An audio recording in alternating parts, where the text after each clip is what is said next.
Hey, Siri. Hey, how may I help you? Play the Relationship Status Podcast.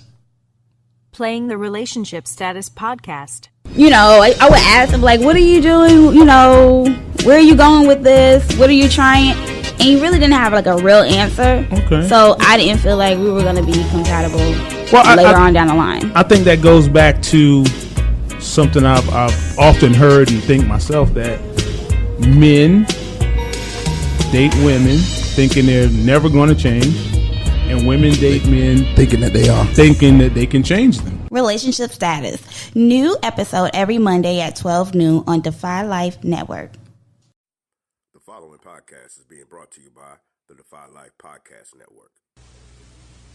History is a clock that people use to tell their political and cultural time of day.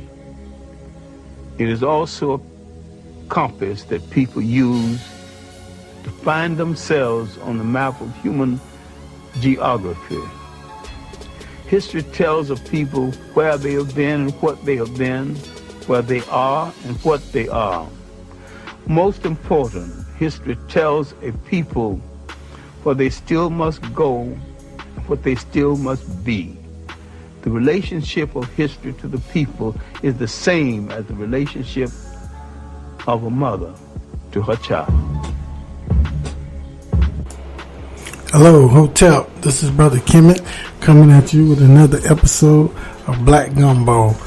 You can catch me or you can email me at blackgumbo@gmail.com. That's BLAQUE at blackgumbo@gmail.com. This is for topics, any questions or topics you guys want to get into, or any response back to anything that we discuss here on the Defy Life podcast of Black Gumbo. We want you to be able to reach out to us at blackgumbo@gmail. That's BLAQUE gumbo@gmail.com. And you know what we do. We're going to stir up the pot and we switch it around a little bit, and we're going to see what we come up with. Boom, we're going to come up with Savannah, Georgia. How about that? That's a nice vacation spot I know some of you guys are familiar with. Go down every once in a while. I've been down there once myself. But this is a anniversary. Not one of our greatest moments in history. One of our tragic moments in history. But this is the 160th anniversary of what they call the Weeping Time. And this is something that took place down in Savannah, Georgia in 1859. And we're gonna just give you a little backdrop and get you to understand that there was these two brothers. They was named Pierce and John Butler. They inherited pretty much almost two plantations that their grandfather, who was Major Pierce Butler, he was in the military. And this, I'm gonna have to say, this no good degenerate MF had a little over 900 slaves. He owned several thousand acres of land that he used for his plantation. One of his plantation was for rice and one was for corn. And he was right there on the outskirts of certain parts of Savannah. And when he died, he left his plantation to his grandchildren, which was the two boys, John and Pierce. And they conducted business until around 1856. Pierce, who couldn't handle his money, he had ran up a lot of debt. He was out, he did a lot of gambling, and he made a lot of speculative risks that he took on different business ventures that didn't work out. So he got in more debt. And so by 1856 is when the trustees had to step in and they split the inheritance. So one brother ended up with 450 slaves and some property, and the other brother ended up with, but John, at that particular time, I think John was sick or he had died, but the brother Pierce, who was still living, he had to take care of these debts. So by 1859, what they did was the trustees came up and they said, you know what, we got to do something. So they had tried selling off some of the properties and selling off some of the assets from 1856 up until 1859, but it wasn't quite enough. It was deeper than what they thought, so they had to take a drastic move. So on March the 2nd and 3rd of 1859, this is this weekend right here, it's 160 years where they had this big auction that took place just 2 miles west of downtown Savannah, Georgia. And it was held at this horse racetrack. They originally tried to hold it in town at this Joseph Bryan. This was another low-down dirty dog who was a slave auctioneer, and I'm pretty sure he probably owned slaves himself. And he had, in the center of town, he had holding pens in a brokerage firm.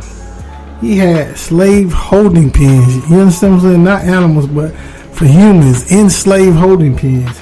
Well, the event was so big that they couldn't hold it downtown, so they held it out to this racetrack that was about 2 miles west of downtown Savannah.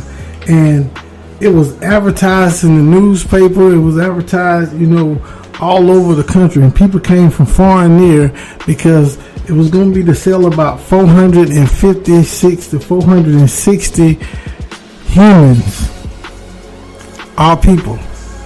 I'm talking about 460 human beings were being sold off. And this was like the biggest event at that time. It was the biggest auction at that time. The grandfather, during his time, which was years earlier, his plantation was pretty much the biggest plantation, one of the biggest plantations in the United States. Not the biggest, but one of the biggest. And so during this particular time, this thing was advertised. People came from far and near. And at the racetrack where they housed us at, we were housed in horse stables. And people were able to come by and check out the merchandise as you would do if you go to a farm auction and you're going to buy cows or pigs and you get to see the animals and touch them. That's what they did to our ancestors. They would come by and they was on display to be looked at and to be prodded and pinched and touched. I mean, when you think about it, it's kind of gut-wrenching, but I just want you to understand the mentality of these people who had our ancestors enslaved, and their offspring still carries a lot of that. I'm not speaking on all of them, I'm speaking on some of them. They still carry that because they don't view us as humans. They still see us as other. They don't see us as a full human. When they see us as a black person. They don't see us as another human being. We're different in a lot of their eyes, and that's why they act the way they act, because what took place yesterday is still taking place today. So we know that mentality still lives inside of a lot of them, and we see it ourselves on a daily basis. Proof is in the pudding. This ain't a debate. We talking facts. It still exists just because we have gotten to the point where we are. But like I always tell people, this is not our progress is not black progress. It's really white progress, because we were not the problem. We didn't create this situation. We always had people who were smart, intelligent, could do anything that anybody else could. So this is white progress. The position that we are now is based on white progress, where they start coming to their senses and start understanding that we were no different. We were human just like they were. We could do anything that they could do. They're coming to their senses. So this is their progress, not ours, because we didn't create this problem. But as I was saying, this sale was big, and it was all in the newspaper, and it was everywhere. And just to give you an idea, some of the enslaved Africans that were sold on that day, some of the highest prices bought was $1,750. Some of the lowest down to $250. And there was one family that was sold for, it was a husband and wife, and it was 4 children, and they were sold for $6,180. And the sale brought in $330,850 that day. And the reason why they call it the weeping time is because from March the 2nd, from the day of the sale was supposed to start, to March the 3rd, until the sale of the last slave, it rained profusely. I mean, it rained. They say it rained like nobody's business. And they said when the last enslaved person was sold on March the 3rd, which is that Sunday, which will be tomorrow for us, for the 160-year commemoration. Soon as the last enslaved person was sold, they said the clouds cleared up and the rain stopped. One of the reporters wrote that it was like the heavens had just opened up and it was weeping, because this event was one of the biggest selling of humans in the United States. And it was like, it was, the universe was aware, and it was just weeping for seeing what one human being would do to another human being. But these are the kind of things that take place, and a lot of people don't like to dig into the history and commemorate it or remember it. But we have to remember the good along with the bad. This was a tragic situation, but these are the kind of things that we really need to tell our kids about. We need to be educated about. And this was around, I think it was March the 2nd of 2008. The mayor, which is named Otis Johnson, he was the mayor of Savannah. There was a plaque dedicated for this. And like I said, the plaque is 2 miles west of downtown Savannah. It sits a historical marker in the center of a small plot of a fence in the city park. The triangular park measures not more than a fifth of an acre. The surrounding neighborhood is one of the most distressed and depressed sections of the city. And the marker reads, one of the largest sales of enslaved persons in the United States history took place on March 2nd and 3rd, 1859 at the 10 Brockhart Race Course, which was 2 miles west of Savannah, the town of Savannah. To satisfy his creditors, Pierce M. Butler sold 466 men, women, and children from his Butler Island in Hampton Plantation. The breakup of families and the loss of home became part of the African American heritage, remembered as the Weeping Time. The event was reported extensively in the northern press, and reaction to the sale deepened the nation's growing sentiment and divide in the years immediately preceding the Civil War. So if you're ever down in Savannah, you can go and check out this plaque. Getting back to a little bit about the grandfather, this particular this was a no good, low down dog, the grandfather. He was a major in the United States military. He also was one of the authors of the Fugitive Slave Clause. And that slave clause was defined by, if you ran away as a slave and you were caught somewhere, that you had to be returned back to your slave owner. And their grandfather, he was one of the authors of that. And of course, we all know the 13th Amendment, the second 13th Amendment, did away with that. But what a lot of people don't know is that 2 days before Lincoln's first inaugural in March 1961, him and the Republicans passed a proposed 13th Amendment, which enshrines slavery by prohibiting Congress from abolishing or interfering with state-allowed slavery. This is something that a lot of people don't know about. Before you have the 13th Amendment that we have today, the 13th Amendment we have today that says the United States Constitution abolishes slavery and involuntary servitude except as punishment for a crime. Before you got to that, which there's a big loophole in that has slavery that continues to this day. Before you have that, you had the first 13th Amendment that was put into place, and Lincoln was a part of it. A lot of people call Lincoln the great emancipator. Lincoln was not an emancipator of jack. Lincoln could care less about black people. He was a white supremacist. He was a racist. He was a bigot.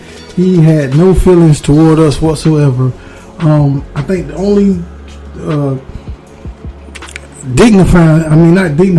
the only redeeming part that I would say about Lincoln is that he really thought that people shouldn't be enslaved.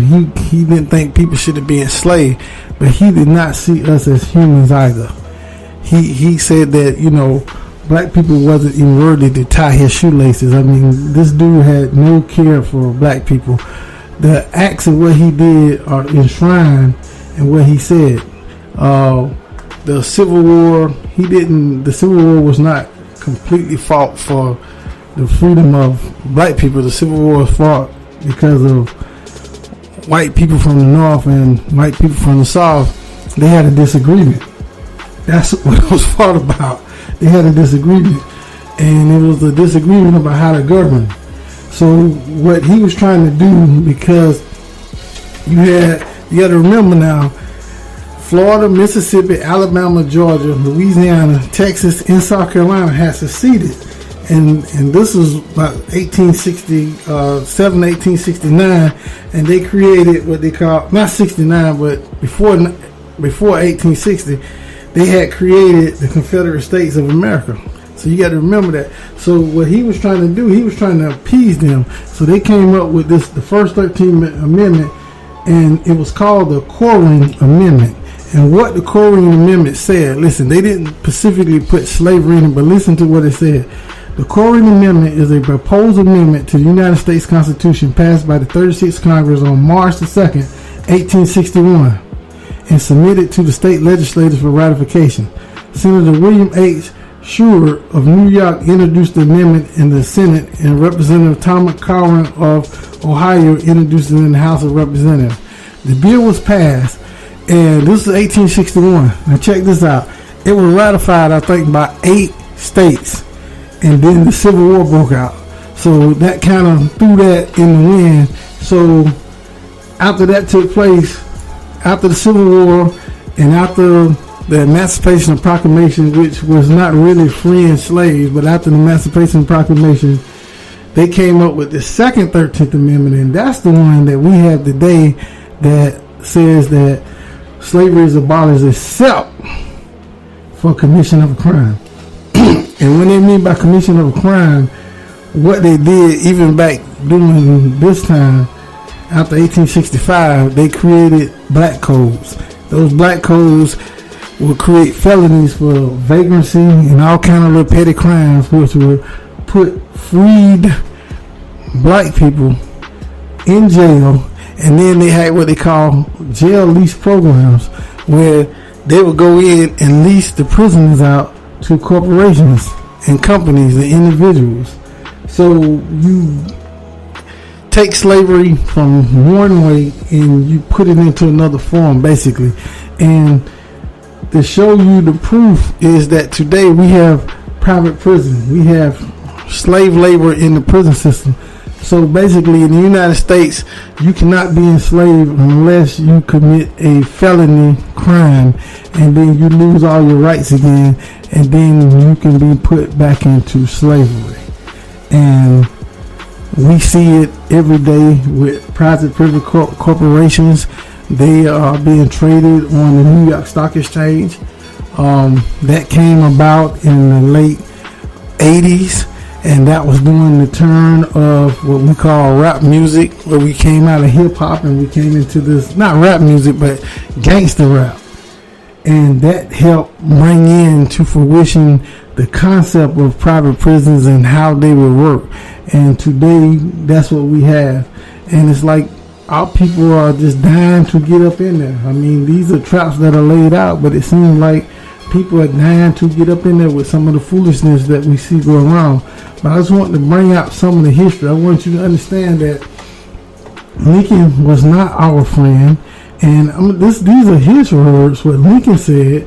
And the reason I'm telling you he was not our friend, because he spoke, and this is something that he said. He said, my paramount objective is to this struggle is to save the Union. And it is not either to save or destroy slavery. If I could save the Union without freeing any slave, I would do it. And if I could save it by freeing some and leaving others alone, I would also do it. What I do about slavery and the colored race, I do because I believe it helps save the Union. Has nothing to do with his feelings toward us, because he could care less. his whole mindset was to save the Union, and he wanted to create an amendment, which you can go look it up, the Cowan, CORWIN, the Cowan Amendment, which would have gave the United States, they wouldn't, if that would have been ratified, slavery would have existed forever, because that's what they was trying to do, and they was trying to do it to appease their southern brethren who were beginning to secede. Some had already done, and some were still talking about doing it, but they wanted to bring them back into the Union. So they was willing to make slavery a permanent marker here in the United States, and Lincoln was down with that along. And this is, when they talk about the Republican, remember the Republicans who his Republican Party, this is really not our interest. I mean, people always talk about, we used to be Republicans. Yeah, at one time we were, and the Republican Party today is definitely not the Republican Party of yesterday, and neither one of these parties has really served us either. So I could care less about either one of the parties. But anyway, I just wanted to give you a different understanding of who Lincoln was, and that Lincoln is not this great emancipator. Even some of the abolitionists gave him credit for being emancipator, but Lincoln did not do it for the benefit of black people. He did it to save the Union. Everything that took place, because you got to remember, in case you don't know, the slave owners, they got reparations when they lost their slaves. So when they had the Civil War, and the southern slave holders, they got paid for not having slaves anymore. We didn't get anything. They told us to kick rocks. But anyway, I just wanted to give that history out there. You guys have a great weekend, and just remember what our ancestors went through. This is called the Weeping Time, which is a commemoration of what took place 160 years ago in Savannah, Georgia, which was the biggest auction of enslaved African people here on American soil. It was devastating then, it's devastating now, but we want to get into the history books. We want our people to remember, we want to be able to teach our kids, and we want this to keep getting passed on so we never forget what they did. And hell, they still want to do it in a lot of cases. Hotep, everybody, have a great week. Yo, what up, my people? This is J.R. Glent from Defy Life. If you're looking for an in-depth, honest, at times hilarious conversation on anything from current events to sports to entertainment and more, check out myself, Alvin, Thomas, Gerald, and Yosh on the Defy Life podcast. Dropping every Wednesday, available at godefylife.com and everywhere your favorite podcasts are available. And as always, if you're not rocking with Defy Life, what's your life about?